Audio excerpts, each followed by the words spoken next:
Great. Well, welcome. Hope you all are having a great Thursday, or what I always like to call Friday Eve, just because it gets me amped up for the weekend to come. Today's presenter is Tara Taylor, Managing Director of ADR Vantage, a premier national conflict resolution firm with over 30 years of expertise, now partnering with Graduate School USA. Tara is a conflict resolution expert, longtime mediator, certified coach, and trainer who has mediated hundreds of workplace conflicts and directed numerous of government and non-government mediation programs, including 2 decades of running Maryland's first statewide commission on civil rights mediation program. Drawing on her deep expertise, Tara will introduce the SCARF model and research-based framework that explains how our brains interpret everyday workplace interactions as either threats or rewards, and how small intentional shifts can reduce conflict, strengthen relationships, and improve outcomes. So I'm pleased to introduce our host today, Tara. Thanks, Amanda. Hello, friends. It is so lovely to have you here on a Thursday in June. My kids are finishing up school. Today's their last day. And even if you don't have kids, you can maybe recall back to your schoolhood days when the last day of school hit. There was excitement in the air. So I'm going to try to bring some of that excitement to the webinar today. If you are just joining us, welcome. Please drop the name of your organization or your agency into the chat. You might be able to scroll up and see where others are from. I'm going to put that reminder one more time into the chat. And actually, I am going to invite Shige to leave our chat open. There's a good chance that you'll have some questions as you go through. So rather than Q&A, I'm fine with the chat being open. I will try to track it, as Amanda said, or circle back around towards the end. So lovely, lovely to have everyone here. Let's dive in. So we're talking about brain-based strategies for reducing workplace conflict. And there are lots of strategies out there. I'm going to give you some tips and tools in this 60 minutes, and hopefully you'll walk away and be able to really apply this in your day-to-day life, but particularly in your work life. So before we kind of get into all the details, I want you to use that chat again and take a moment to drop just one word to describe your gut reaction when you hear the word conflict. Just that visceral, what kind of word or feeling pops into your mind when you hear the word conflict? Take a moment. Oh, it's populating fast. Yes, yes. Anxiety, trouble, tension, a mess, uncomfortable, more anxiety, tension, discomfort. I love it, Edith. Ew. Ugh, says Jonathan. Yes. Anybody else drop their word in there? Lots of negative ones. It's so interesting. Yep. So that gut reaction to hearing conflict is very similar for a lot of you. Scary is another one. Good, Cheryl. Absolutely. Challenge. I love it. Yeah. So interestingly, conflict isn't just one thing, but already our brains have decided how to feel about it, right? I didn't even tell you what type of conflict, who was involved, and you had a reaction enough to put one of those words. So what's surprising, and I think surprising to most people, yes, Keisha, why, right? Why is that conflict happening? What's surprising is that 70% or so of workplace conflicts aren't actually about what people think they're about. In the next hour, I'm going to take some time to explain why that is. You're going to leave with a framework that you can apply day to day. And even in your next difficult conversation, you'll be able to keep this in mind. So, even though we're focused on workplace conflicts for this webinar, what you're going to learn really applies to every type of situation. It can be a conflict with your family, with your neighbors. It can be a difficult conversation with a best friend or a community group that you're part of. The brain science doesn't change, when you're outside the office. So whatever your role, whatever you're here to glean, right, you're in exactly the right place to learn a little bit about your own brain and others and how to maybe leverage that in conflict situations. So let's hop in very quickly to the agenda for today. We've done our little welcome and some opening. I'm going to get into particularly what motivates and threatens us and how that plays out in our brains and in the way we interact with others. I'm going to give you a practical application for this using a very well-researched model called the SCARF model, which you may or may not have heard of. We'll practice a scenario or two. We'll have some Q&A, and then hopefully you will leave with wonderful information and access to some of the other mediation and conflict resolution courses that ADR Vantage offers through Graduate School USA. We're sister companies, and it's a great chance for you to learn about the workshops that we offer as well. All right. So if that works for you, by the end of our hour, you're going to get a well-tested, well-researched framework for what motivates and threatens you, a 5-question diagnostic tool you can use anytime in any conflict situation, and a clear kind of view for what your next learning steps might be. So give me a thumbs up if that sounds good to everyone. Find your little react button and you'll see there's some emojis there. Yes, yes, yes. I love it. All of the thumbs up. Again, if you're just joining us, welcome. Drop the name of your organization or your agency into the chat and we're kicking off. All right. So I want to move us into understanding more about the way our brains perceive threats and rewards. And by rewards, I mean motivations, right? We are motivated often by what makes us feel good, what makes our psyche react with a reward feeling. So we're going to talk about threats and rewards, but in particular, threats, because that's where conflict kind of intersects with the brain science. So I thought it would be helpful just to share a few little tidbits to understand yourself and your employees or those you work with. So, interestingly, traditional assumptions would tell us that people are motivated by external things like money, bonuses, a fear of potential consequences, losing your job or getting demoted. Daniel Pink is a very well-known and renowned author, researcher on behavioral science, and he calls this motivation 2.0. And, this works fine being motivated by external things if it's kind of for the simple rote tasks, routine mechanical things like data entry or calculations or working on a production line. If the path is clear and the work is repetitive, then yes, we can be motivated by external things. But for the complex type of work that all of you very likely do, collaborating with others, doing complex tasks that might maybe intersect, getting creative and innovative, right? For that complex work, actually, external rewards tend to backfire, right?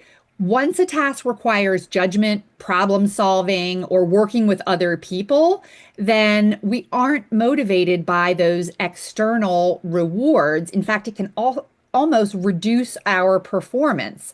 What really matters is intrinsic factors, right? Things like being recognized for our work, knowing what's expected of us, having some control over our work, doing meaningful work with others, and being treated fairly. Those intrinsic things are what really move the needle for people's performance and their satisfaction with work. So we're going to talk about those intrinsic factors, but I wanted to share this kind of dichotomy of we think we're motivated just by money and fear, but that's not really the case for the things that you do day to day for work. So what's happening when people feel engaged is really what we're going to talk about with the SCARF model. So give me a thumbs up in your react button if you've ever heard of the SCARF model.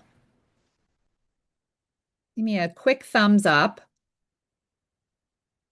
Oh, only little one sad thumb just rose up there. Well, great. Then you're here for the right reason. I'm going to teach you something new and exciting. And for the one person who's here, I bet you'll contribute if you have anything to add, but you'll be learning something too. So the SCARF model is one that has been around for a very long time.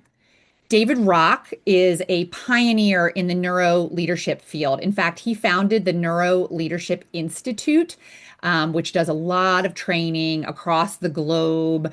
They do a lot of research, and David Rock created the SCARF model based on his research and found that humans are incredibly driven by what we perceive to be social threats and social rewards in the workplace. We don't like threats as humans, but we sure do like rewards, as I said before. So we're going to dig into that and apply it for your particular situation. This tool and model has been validated over and over again for over 15 years. It's used by big organizations like IBM and Deloitte and Microsoft. It's also used by a lot of federal agencies and even the United Nations. So I know it's really grounded in science. And in my 25 plus years in conflict resolution, I've come back to this again and again. The key principle of the SCARF model is that our brains treat social threats in the workplace the same as a physical threat. So, for example, our brains can interpret, a fierce animal chasing us out in the woods the same way as our partner saying, "Boy, we really need to talk tonight," right? Both create a threat state in our mind and our bodies, and that gets in the way of creative thinking, collaboration, focus, right? So the goal of understanding SCARF isn't to eliminate all the discomfort out there, right? Because discomfort is part of life, but it's to help you understand which triggers cause threat responses in you and others and consciously try to minimize them because you'll get people and yourself to be more focused, more creative, more collaborative. So this is really about, when you do this, better communication happens, you give better feedback, you respond to change more effectively, and everybody gets better outcomes. So you'll be better at your job, and so will those around you. So it's a, excuse me, great motivation. All right. So if we take that information, I want to dig in a little bit to this threat response, right? Let me define it just a little bit more for you so we're all on the same page. A threat response is what happens when something kind of feels off. You get a tense email or a meeting invite with no agenda, or you get this piece of feedback that kind of stings, or maybe like a sudden change happens in priorities that you didn't see coming, right? Your body and your mind react before your conscious mind is activated, right? Before your conscious mind catches up. It's involuntary, it's biological, and it shows up differently in different people. Maybe your heart might race. Maybe your stomach gets all tense when these things happen. Maybe you get kind of brain fog. Wherever it shows up in you, it's happening in less than a millisecond, right? It's like 0.85 milliseconds is how fast a threat response can jump into our mind and bodies. So, with that in mind, I want to quickly review what the SCARF model domains are. There are 5 domains or 5 areas in which our brain is constantly scanning for information to decide, is this a threat or is this a reward, right? So here's what they stand for. The first one is S, status. And by the way, you'll get a handout, a little reference card later on today to give you a recap of all of this. So status is about our relative sense of like importance and worth and being valued in life and in the workplace. Certainty, the C, is about our need to protect what happens next, right? We're sort of thinking ahead and want to be clear on that. Autonomy is the A. That's our sense of control over our environment, our work, and our choices. R is relatedness. It's like our sense of belonging and connection and trust with those who are around us, those who we work with. And then lastly, fairness is F. That's our perception of interactions with others, outcomes of our work. We want them to be just and equitable. We want them to be fair, right? So these 5 areas, all brains, all humans are scanning for this, sometimes consciously, but mostly unconsciously at any given moment. So let me give you a quick example of how this shows up in the threat realm. So here are some triggers based on those 5 domains. For status, it might be, hey, when I get publicly corrected or left out of decisions, your threat status in your brain kind of goes off like, I don't like that. I feel threat. When it's certainty, you might get unclear expectations or mixed messages, or your boss is not clearly telling you deadlines, right? That creates a level of threat because you're uncertain, right? The certainty isn't there. Autonomy, right, is the next one. So a threat response might be when you feel like you're being micromanaged, or you have to get all these unnecessary approvals and go through red tape to make something happen. That pushes against your sense of autonomy. Relatedness might show up like feeling like an outsider on your team, or just being excluded from certain meetings, or a lunch where everybody meets in the lunchroom together. And then lastly, fairness. The way that gets triggered is if there's favoritism in the workplace, or people aren't being transparent about why decisions are being made, or there's a double standard between how these people are treated and these people are treated, right? Our fairness domain gets triggered. So, again, underneath almost every conflict or workplace tension, you'll find one or more of these scarf domains being threatened, right? And conflict is more often than not a scarf threat that has escalated, or more than one threat that has escalated. So, again, I'm going to give you a reference card for all of this, but let's just spend a little time talking about these five scarf domains, right? So these are some possible triggers. And I'm going to jump in to sort of talk about what happens to us physically in that state. Um, I like to remember that there's a limbic system in my brain that's sort of our threat and reward center, right? It detects safety and it detects lack of safety. So when our threat mode kicks in, it kicks in faster, it lasts longer, and it feels more intense than positive feelings like reward. So, this is called negativity bias. It's why it's easier for us to recall moments of negative experience when our brain went into threat state. And it is something that sticks with us longer. So there's a psychologist named Roy Baumeister, and he did a ton of research over many years. He actually wrote a paper called Bad is Stronger Than Good. I can even drop a link to a great Harvard Business Review article on it. Bad is stronger than good. And what Roy found is that across all these studies, it takes roughly five positive interactions to outweigh one negative one in any relationship, work or personal, right? That's amazing. You got to do five positive things to counteract the one bad experience, right? So as we are in the workplace, right? We also want to realize that negative experiences encode into our memory faster and they stick longer.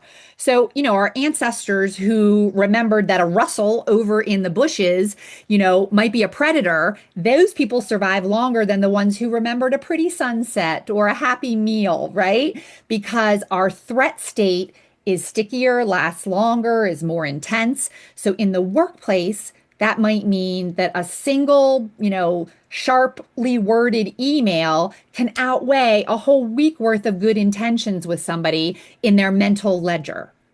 And they're going to recall it months later more vividly. So, in a threat state, it's harder to listen, it's harder to collaborate, to innovate, to think clearly, or even to see options when you're faced with a problem.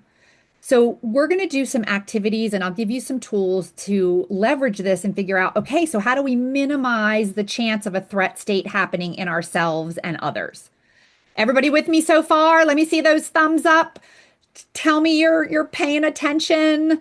Absolutely. Yes, yes, yes. I can't see your faces, so I need to see the thumbs up. I love it. I love it. All right. So, we're going to do this quick exercise. I think it'll help us transition to the next segment. So before we get to that segment, here's what I want you to do. We're going to get some participation going.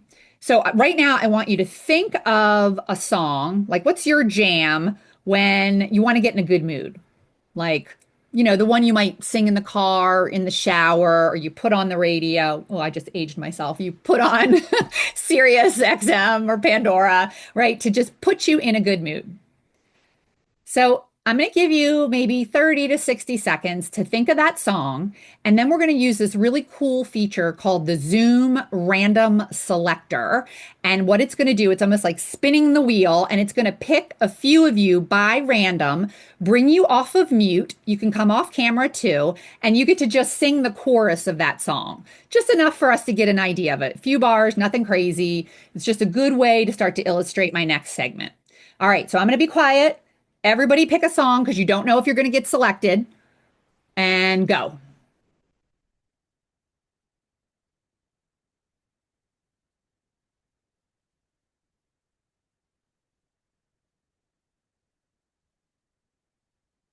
Got about 40 seconds. Remember, I'm not going to make you sing the whole song, just the chorus, just enough for us to know what it is. Ooh, scan your brain. What's that one you want to bring up for us? Put us all in a good mood.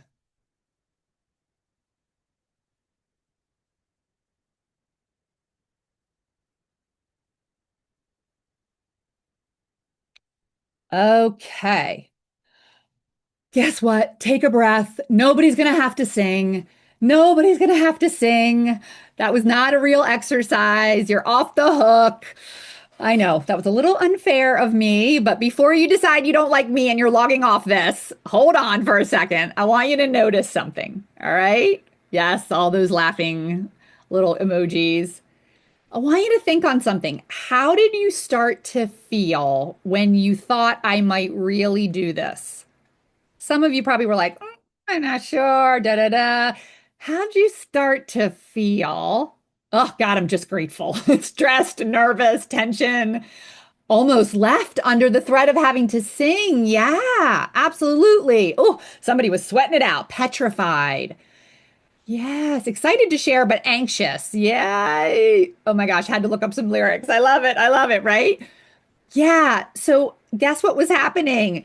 Just in that few seconds, right? You all started to enter a little bit of your own threat mode, right? So let's do a quick poll. You weren't really going to sing, but your brain pushed that cortisol right up to the front, right? Your brain didn't know that, and it started to question it the longer I went. So Shige is going to populate our first poll, and you get to select. You can select as many of these as you want. But if you had to guess, yes, yes, I'm reading all the chats. Yes, your mind went blank. Yeah, which one of these, or did all of them happen? Your heart raced, or you started to break out in a cold sweat. Maybe your stomach dropped or felt knotted. You started to plan your excuse, like some of you, I was going to leave. Or you blanked out, you got frozen. Maybe some of you got a little excited about it, as someone said in the chat. Choose it on the poll real quickly, and then we'll share the results. Yes, yes. Oh, look at this. Everyone's feeling everything. Oh my goodness. Yes. Lots of people with their heart racing and they started planning their excuse. Yes. Frozen. Some of us like deer in the headlights, right? Stomach dropped. And I love that several of you said, oh, well, actually, I was, kind of getting excited there, right?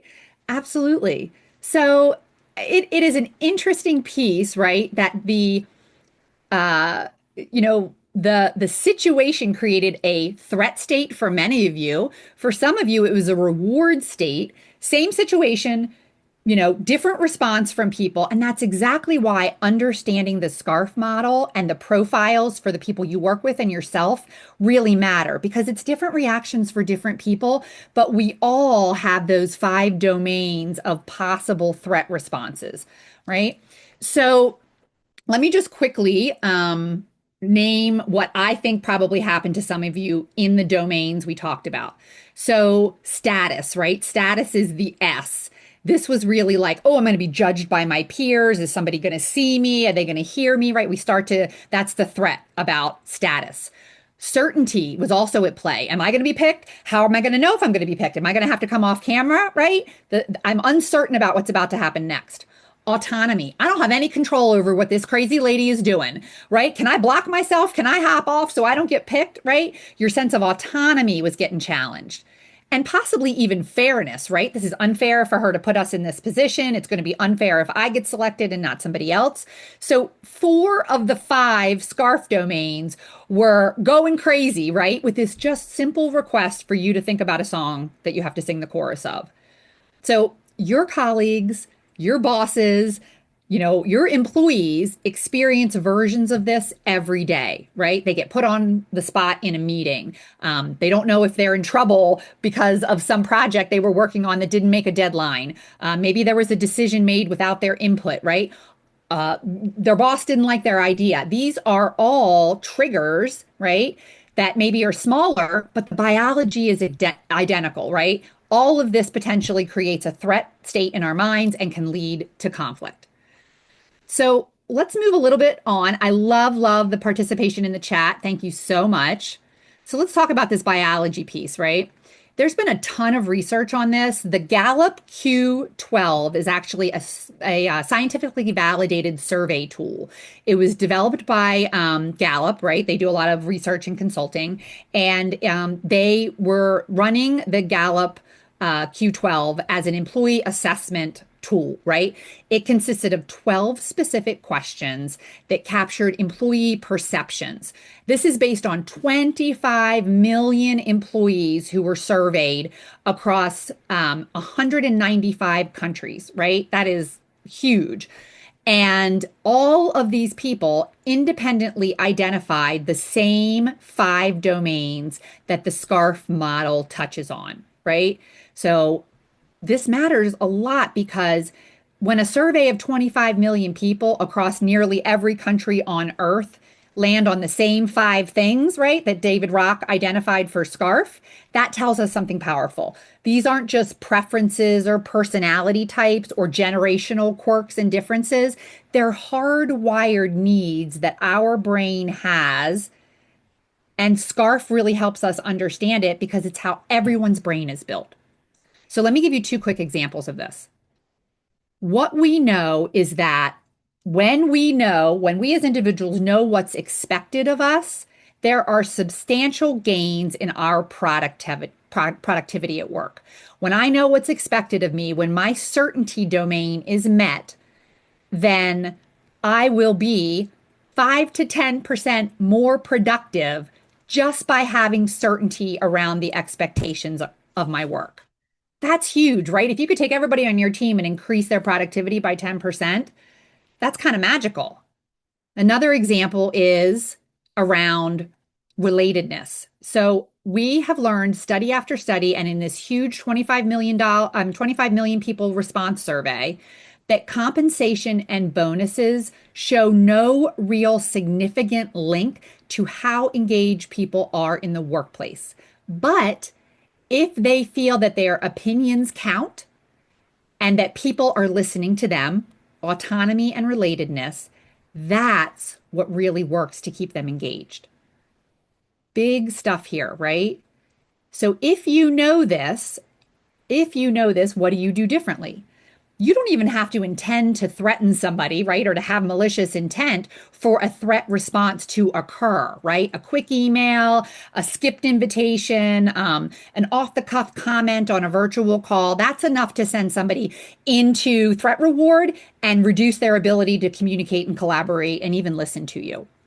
So let's make this a little more personal, right? Because every brain is wired slightly differently. Some of us get triggered by status, some of us are triggered more by autonomy or uncertainty. Knowing which one is your sort of most sensitive domain is the first step in managing others around you and managing your own reactions.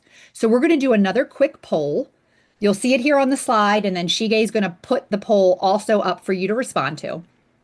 Just based on what you've heard me talk about so far, which scarf domain do you think triggers a threat response most in you, right? Which one do you think is kind of your most sensitive domain? And, this is workplace, so I might, ask you to answer it in a workplace mindset. But if you want to answer it just in general, that's fine, because I know it might be different at home than at work.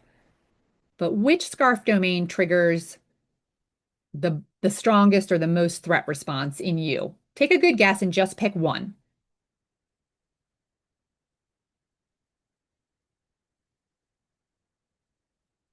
Take another couple seconds. If you're just half listening to me, this is your chance to come back in, vote on the poll, and then Shige is going to share results in a moment.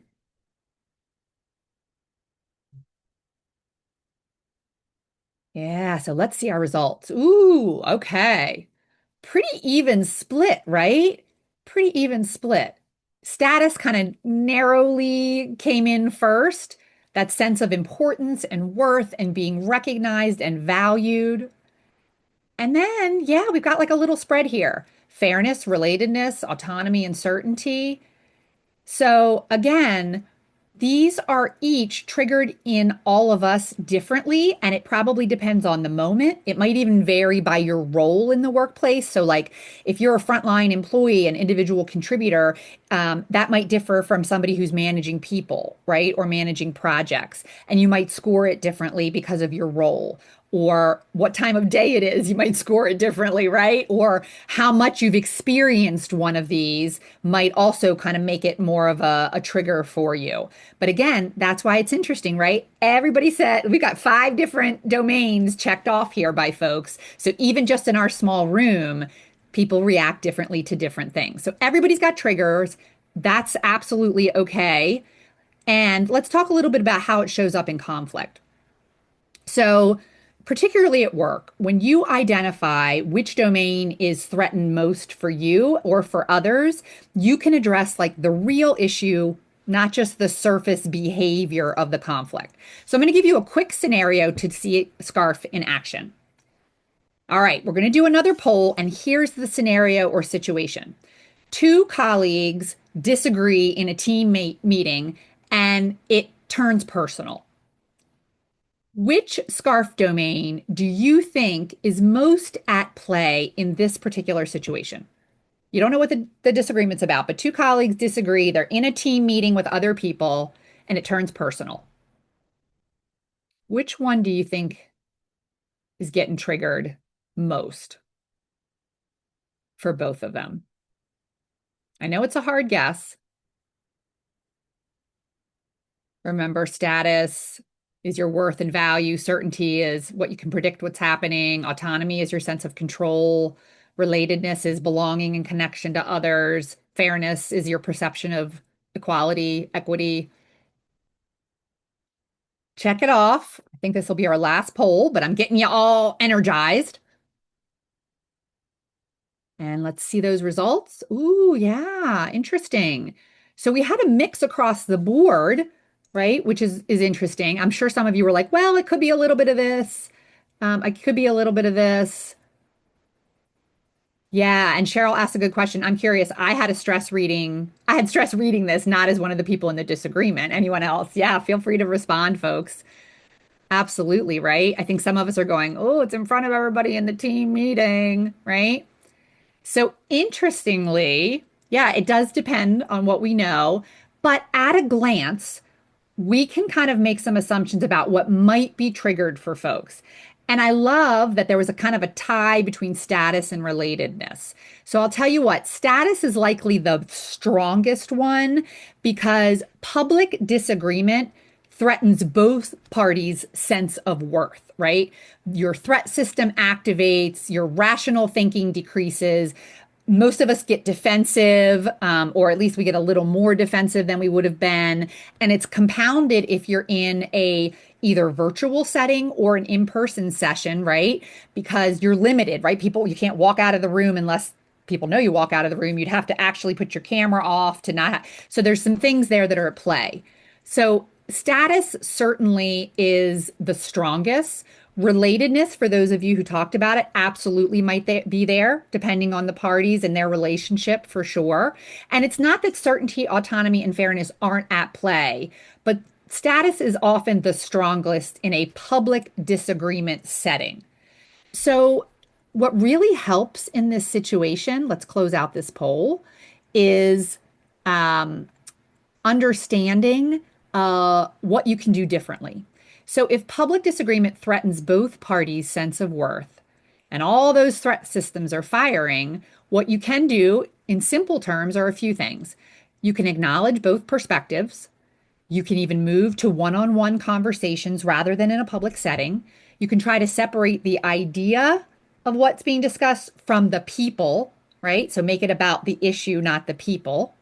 Sometimes you can say, make it about the problem, not the person.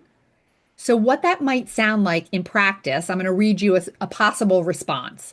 So, people are disagreeing, it's in front of everybody. So, you might say something like, Maria, if she's one of the employees, Maria, I really hear what you're saying. And we see this differently. I'm hoping we can both put our concerns on the table, hear what other people have to say, and we can use this as something that the team can solve together. Saying it that way, if you're the person in the dispute or even the person who's not in the dispute, right? It makes the disagreement about the issue, not the people, right? And it pulls that status threat off the table. This is a team or problem that we're going to work on, not we're fighting each other. So, just one example. There are lots of other tools, but if you know you're in a situation where status might be threatened, you can anticipate some of this in the way that you approach it. So, remember at the start of the webinar, I told you I'm going to give you this diagnostic tool so that you can use this in the future for yourself and others. So I'm going to take a minute, go through it because we've moved pretty quickly. Absolutely. I see some comments there, right? Like they can both agree to disagree. Absolutely, Carla. You could even say that. Wow, it seems like we both kind of can agree that we disagree on the solution. And I would love for us to talk through the problem, see what other people think, and really see if we can come at it with, an eye towards resolution, right? So you can weave in the disagreement. Oftentimes I say conflict is data. Conflict is giving you information that you need to work through something. Absolutely works on my husband for sure. All right. So let me talk through on this slide this diagnostic kind of question answer tool that you can use for yourself. So whether you are in the conflict or managing it for others, you can ask yourself these 5 questions. And I'm going to ask Amanda to please drop into the chat our little cheat sheet reference card that's going to remind you what each of the domains are and what these questions are. So you walk away, you can download the handout and you'll make sure that you have it to take with you. So for status, right? I feel like my worth is being threatened, right? I don't feel valued. What you can ask yourself when you go into the situation is, do I think anybody feels disrespected, undervalued, or publicly diminished? Or do I think this might happen in this situation? Right. So you're doing a little like pulse check for yourself. And if the answer is yes, you're going, oh, okay, people's status in this situation is going to be threatened. And what can I do differently to maybe take down that threat? We're going to get to that in a few minutes. For the next question is around certainty. Am I making the roles or the expectations ambiguous? Is there a lack of clarity around the outcomes or the expectations that are fueling this particular conflict or tension? And how can I think about reducing that ambiguity? For autonomy, does somebody think or feel that they've lost control or are being controlled? Now, we can't, control other people's feelings, but we can put our brain science hats on and go, is it possible somebody's feeling a little bit of that? And so their autonomy is getting threatened? Relatedness. Is there a breakdown in the relationship between these people as colleagues or employees? Is there trust and belonging that's kind of either needs to be built up or has been broken? That'll tell you a lot about approach as well. And then lastly, fairness. Does anybody in this conflict situation perceive the process or maybe even the outcome is going to be inequitable to them? So often these domains stack up, right? It's rarely just one of them. You don't solve all five of them, even if all five are present. You identify one or two primary threats and you try to address those. That alone can de-escalate a conflict that seems intractable or it seems like it's going off the rails and kind of pull people back. And remember, this works just as well at home as it does at work, right? Because these scarf triggers, again, it's biological. It is not dependent on people, their age, their country, right? This is universal biology across. So, again, Amanda, I'm going to ask you one more time if you would please drop the reference card into the chat. And if not, I will pull it and make sure that you get it. And it's going to have these questions as well as an overview about the domain. So as I'm working the chat, I know Amanda's going to be dropping that in there for everyone. It's a great downloadable PDF. And there it is. Thanks, Amanda. Absolutely. Everybody make sure you save it down. We'll put it in again at the end of the session. But now I want to give you the strategies that work to help reduce this stuff if your answer to any of these questions was yes, right? What do we do? So I'm going to give you some strategies for limiting a threat response in others, right? Possibly increasing the response. And it's going to help you to identify this for yourself. So these work for anybody, manager, peer, somebody you supervise, right? They're just calibrated slightly differently depending on your relationship to the person. So if you lead a team, you'll use it with your direct reports. If you work with other people, you'll use it with them. It works in any direction. So let's stick with the status, right? Remember, if we feel like somebody thinks their status, their value and worth is being threatened, some easy, simple things you can do. Making sure you use people's names, right, correctly. You're saying it and pronouncing it correctly. You're honoring that piece of them.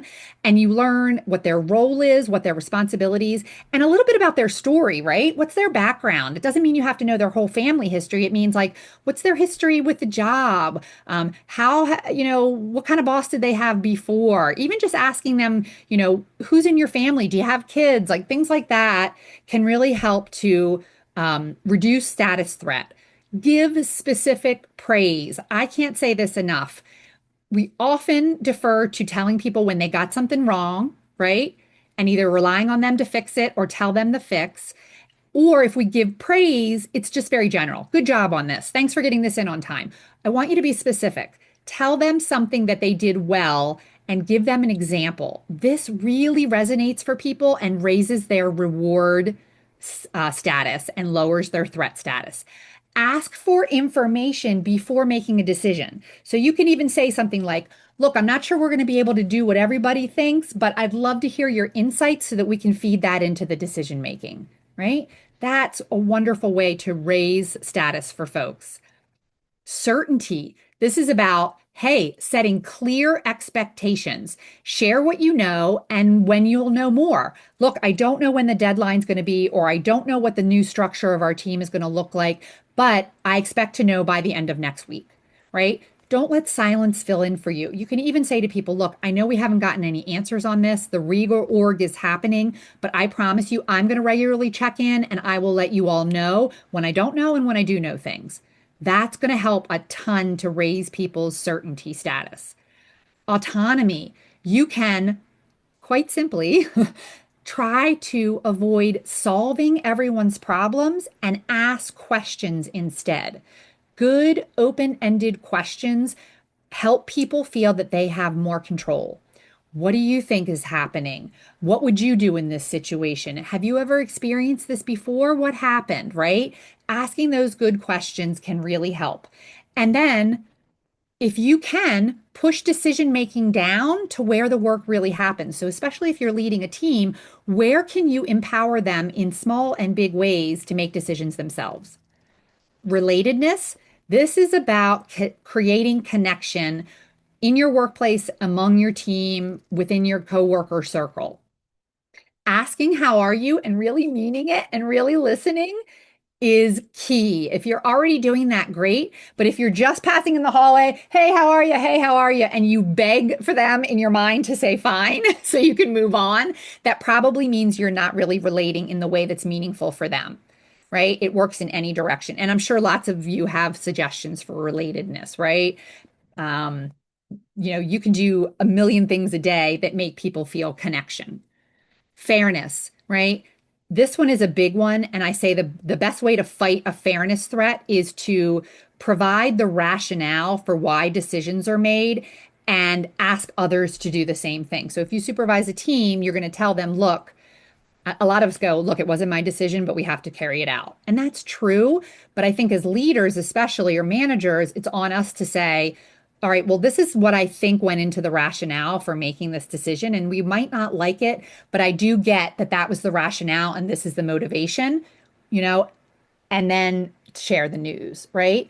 Another one I love for this is to help teams set their own norms, their own common set of behaviors. There might be policies and processes in place, but having the team decide, hey, do we mostly communicate through Teams or Slack, or do we do email? How quickly do you expect me to respond, right?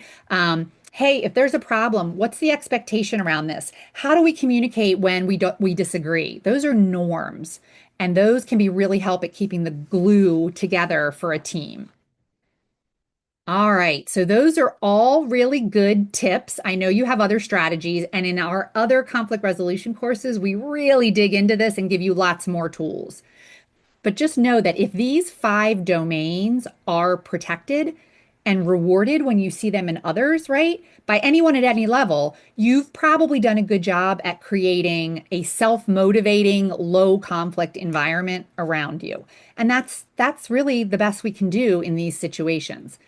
So I want to pause, let you all ask some questions, and then I'm going to give you a little bit more information and some guidance on other learning pathways and other courses that you might be interested in taking. So I'm going to open the chat. It's open right now. What kind of questions are bubbling up for you? And I'd be happy to answer them. If no one has questions, I'll share a few that we've gotten from other audiences. So those of you who I know are still here, right? You're learning all this information in a short time. What questions are popping up for you? Ooh, let me see. Let me see. Nikki, there's a request from you, and Amanda, this will go to you, is can you please email the reference card to all of us after the webinar? I'm quite sure that's possible. Absolutely. I know some of you have a hard time, and I can even share my screen at the end and show you what it looks like, but we can absolutely do that. I get questions often about, what do I do if my manager or my organization don't even care about this and they're not going to make any change, right? That is super frustrating. And in conflict, that's really tough, right? I can't make somebody feel a certain way in a conflict situation. So I always tell people start with your own scarf awareness, right? You can't always change the environment, but you can shift and change consciously how you react and how you navigate a situation. So if you know that you're particularly triggered by status threats, right? When people, don't make you feel worthy of assignments or you feel like your value is being questioned, right? Then you can find ways to build that up in others that will also help you build it in yourself. So just being more aware of your own triggered threat domains is a really helpful one. Absolutely. I see lots of you might not have access, so we can email the documents. Thank you, Amanda. Absolutely. Any other questions? I'm looking at my list of questions from the last couple of courses. Okay, so somebody said, how to avoid a conflict with a person who believes everything good and bad feedback are, who believes everything good and bad feedback are a trigger. So like somebody who it's a trigger no matter what, like good or bad, right? Yeah. Well, I would love, yes, thank you. I would love anybody to offer uh KR Robinson your insights on this, right? So somebody who's just like hyper triggered by everything. What are some things that you could do? So again, I'm going to say start with yourself, right? And so I often will say, let me put myself in this person's position. If I were in that position, I know that my autonomy would feel triggered by this situation, right? And so I might say something like, boy, I can imagine in this situation, maybe one of the feelings you're having is, wanting to make sure that your work is valued, because I know that I always want that. And I just want to tell you that I noticed that. I bet you I would feel similarly. Um, and here's what I'm doing to helpfully help you feel like you've got a say in all this. And then you tell them what it is, right? So just acknowledging that these things happen for everyone, they might happen for you, and how you might try to be adjusting for that. I also might say, I notice when we talk about this, and tell them what you notice. Your body seems to, have a reaction, or, you're responding in this way. Tell me more about that. Because sometimes, our effort is to like shut that person down, when if we asked a good question, we might really figure out what's going on for them. Well, I feel like I'm the only person who gets pulled into your office to talk about things. Oh, okay. That's a very different conversation than somebody who, I always got bad feedback from my boss. So every time I'm called into the office, that immediately triggers me, right? Again, conflict is data. So my number two suggestion after knowing yourself is ask good questions first to get more information that will help you know where to go from there. So hopefully that's a little tidbit, and our other courses are going to answer a lot more. Meet somebody where they are, Michelle suggests, absolutely. Heather asks, we have had a lot of change in my agency. With that change, we no longer have supervisors or team leads in place. This has created a lot of tension and you can't tell me what to do attitude, which has resulted in only communicating via chat or email. Can this be resolved in any way? Absolutely. With the input from others, I think one of the first things, Heather, is to acknowledge it out loud. So I often teach in conflict, name it to tame it. If everybody knows this is kind of going on and everybody's going about their way, right, and the tensions are floating up, often it needs to be surfaced as a problem that can be worked on. you know, hey, everyone, I've noticed, or hey, you few, I've noticed that without clear lines of authority, we're all kind of getting on each other's nerves and feeling like, people are coming at us from all different directions, telling us what to do. I think this is going to be a problem, like, that we can work through if we figure it out together. So there's a way to approach it by naming, right? Naming it takes some of that emotion out, oddly enough, because people can see the problem that's there. It becomes about the problem, less about the people who are doing yucky stuff. And we have a wonderful one-day course called Manager as Mediator that teaches you a framework for walking through a conversation like that. So happy to talk to you, Heather, offline. But yes, it is doable. And one thing I'd say is go through those 5 questions and figure out, what's being triggered in this situation? Autonomy for sure, right? Uncertainty, who's giving me direction? Who do I have to take direction from? For sure. Absolutely. So we've got a few minutes left. If I missed your question, I will go back to it. Oh, real quickly, Tanya, when you are dealing with leaders in a conflict with a long history, how do you use the SCARF method to bring respectful conversation and move towards peace? So I've done it a number of ways. You can take that card that you're downloading from us, share it with your whole team. I went to this really interesting webinar, and da da da da. Da. We should talk about this in our next meeting, right? Or you can ask yourself some of the questions that I gave you on that little chart, and you can see if it's being triggered. Go back to the suggestions that I gave you. It'll be on the reference card, right? But here are some things that you can do. So if you realize these people in conflict, maybe there's past trust issues and relatedness is at stake, right? You might want to start to, encourage other informal connections, right? Like invite them to meetings, ask them what the other person thinks. So, Sally, what do you think that Trevon, would be doing in this situation differently, right? Like try to get them to do some perspective taking. It's different when you're supervising versus when you're just somebody observing this behavior. And again, I think if you want to offline have that conversation with me, happy to do it. But understanding what one or more of these scarf domains might be triggered in the situation is going to make you more mindful about how to raise that to more of a reward state. How do I minimize this threat of relatedness? We're all working on this as a team. I've seen us be successful before. Remember when we did this effectively? How can we apply that to this situation? Those are all good tips and tools.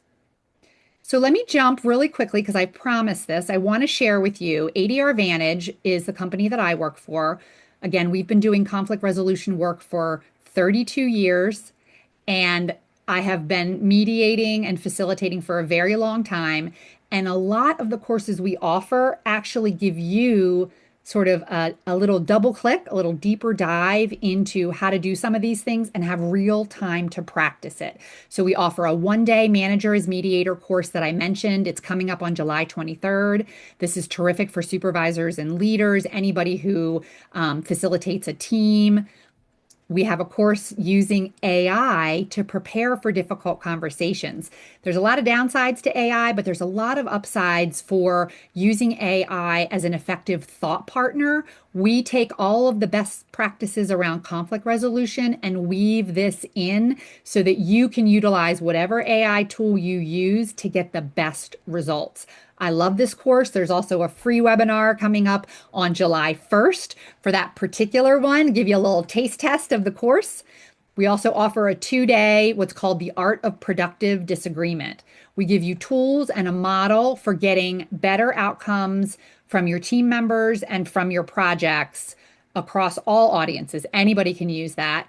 And then in particular, we've got two bigger courses. One is a 4 day course that teaches you how to lead work groups effectively, whether it's an ad hoc group or a task force you've been on or a cross team collaboration. We give you all the tools that you need to be a great facilitator in that situation.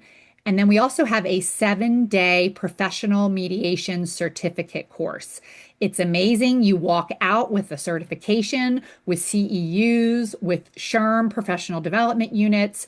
So lots and lots of courses available. They are all available virtually. We also do them in person if you need to. And so Tanya, absolutely, Amanda put the link to all of our courses up in the chat there, and you can click on that. It'll take you right to the courses and give you lots of details, syllabus information, all of that. Absolutely. And you can go to graduateschool.edu for a wealth of other classes on everything related to the workplace. And I think that'll be really helpful for many of you. I want to just remind you that most of you are federal employees here. So there are lots of ways to make sure that you have access to training. We give you lots of detail around using the SF 182 form, right? This is a standard form to request training. It gives you step-by-step instructions. It's super easy. I think a lot of people think it's a lot, but it really isn't. And if you go to graduateschool.edu and just put in the search bar SF 182, it'll take you right to the instructions page. Amanda might even be able to find that quickly, put it in there. Remember that graduate school has a GSA schedule, so does ADR Vantage. And so any kind of contract that you might have that can be used for training or professional development, those funds can be used to pay for courses. You can also do a split and sort of self-pay half a course and have your agency pay for the other half. You can also pay for it in one fiscal year and take the course in another fiscal year. We do government purchase orders, credit cards, all of that is made incredibly easy for you. And we offer group rates. If you think that there is a group of folks in your organization or in your department who might want to take training at a reduced rate, we'll do that for you as well. Thank you, Amanda, for dropping that detail about the SF 182. And I just want to make sure that I'm giving, everyone the permission to, head back into their day. You don't need permission from me, but it is 12:57. I hope you got a lot out of this. Conflict is inevitable, particularly in the workplace. But when you have a little bit more of the brain science behind it using SCARF, then you can really decide what to do about it. So I hope I see you in one of our courses. If you have any questions for me, you can email me and my team at workbetter@ADR Vantage or go to graduate school. Don't forget to download the handout. And Amanda, if you put that in there one more time, I'm always available for calls and questions. Happy Thursday, everyone. So great to see you, and thanks for joining me.